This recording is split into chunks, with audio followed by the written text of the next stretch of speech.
Réception service de presse. De la part de Gallimard Jeunesse sous leur label Élégie, j'ai reçu A Harvest of Arts de Andrea Hems. Et ça va parler de sorcières et sorciers qui volent des cœurs pour nourrir leur magie et maintenir la paix. De la part de Ozu, j'ai reçu Les Enlunés, c'est de Estelle Castader et c'est un one-shot, comme A Harvest of Arts en fait, je vous l'ai pas dit. Nicolas déteste les enlunés qui sont des sorciers, créatures démoniaques avec une magie destructrice, sauf qu'un jour, il va être sauvé par l'un d'eux. Ou plutôt par l'une d'elles. De la part de Doki Doki, j'ai reçu 2 mangas. Tout d'abord, le tome 1 d'une nouvelle saga qui m'a intéressé pas mal.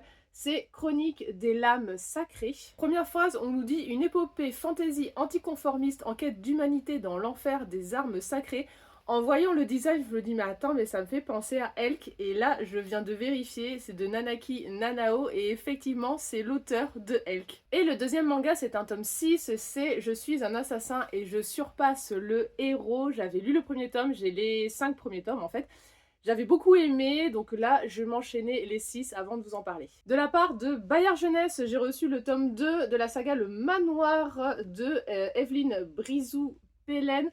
Normalement, j'avais demandé le tome 1 avec, malheureusement, j'ai reçu que le 2, donc il va falloir que je les contacte à moins que le 1 arrive séparément. Toujours de Bayard Jeunesse, et cette fois-ci, c'est un album pour ma fille. C'est La Petite Elfe, pas comme les autres, de Florence Dutruc-Rosset et Sarah Lulendo. Je l'ai lu et c'est un album qui est très bien pour parler de la différence, du rejet, voilà, quand on n'est pas comme les autres, du harcèlement, etc.